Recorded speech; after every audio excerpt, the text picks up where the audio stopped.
સુરતના ઉગના વિસ્તારની અંદર સુરત મહાનગરપાલિકાની ગાડીએ અડફેટે લેતા 8 વર્ષના વિદ્યાર્થીનું મોત થયું છે। ધોરણ 8માં અભ્યાસ કરતા કાર્તિક મોહિતે મહાનગરપાલિકાની કચરાની ગાડી અડફેટે લીધો હતો અને જેને લઈ સુરતના મેયર દક્ષેશ મેવાણીએ નિવેદન આપ્યું છે કે રાત્રિના સમયે કાર્તિક પોતાની બહેનો સાથે બહાર નીકળ્યો હતો અને તે સમયે મહાપાલિકાની ગાડી કચરો લેતી હતી ત્યારે પાછળથી ટ્રિપલ સવારીમાં બાઇક અથડાતા બાળકનું ઘટના સ્થળે મોત નીપજ્યું છે। પોલીસે બાળકના મૃતદેહને નવી સિવિલ હોસ્પિટલે પોસ્ટમોર્ટમ ખાતે મોકલી અને ગાડી ચાલક વિરુદ્ધ ગુનો નોંધી આગળની તપાસ હાથ ધરી છે।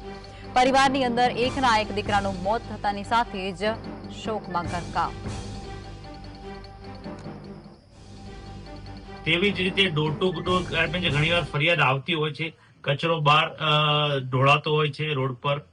તો થોડા દિવસ પહેલા મારે પણ એવો અનુભવ થયો હતો કે ફાસ્ટ કચરાની ગાડી ચલાવતા હતા ત્યારે પણ મેં ઊભી રાખીને એક્શન લેવડાવી હતી। હવે તમામ એજન્સીઓને અધિકારી દ્વારા સૂચના આપી દેવામાં આવી છે કે તમામ ડ્રાઈવરનું વેરિફિકેશન કરવામાં આવે, કોઈનું લાયસન્સ ન હોય તો એની એફઆઈઆર કરવામાં આવે। એજન્સી વાળા કામ બરાબર નહીં કરે અધિકારીઓ તેની પર દંડનીય કાર્યવાહી કરે, એટલે તમામ સૂચના આપી દેવામાં આવી છે। તો સંવાદદાતા સાહિસ વધુ વિગતો ફોનલાઈન પર આપી રહ્યા છે। સાહિસ, મહાપાલિકાની કચરાની ગાડી એક બાળકને અડફેટે લેતા તેનું મોત નીપજ્યું છે, એકનો એક દીકરો પરિવારે ગુમાવ્યો છે, શું છે આખી ઘટના?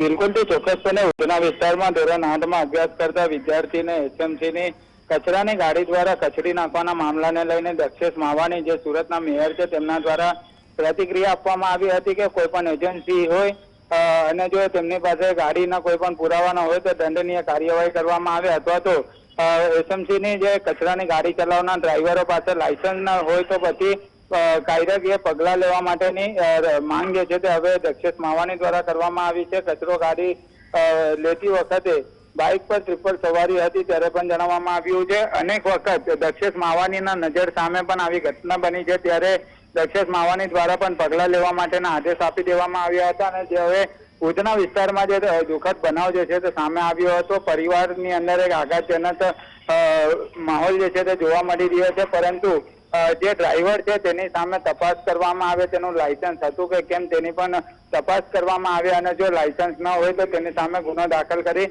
કાયદાકીય કાર્યવાહી કરવા માટેના આદેશ છે તે મેયર દ્વારા આપવામાં આવ્યા છે। જી સાહિસ, આભાર।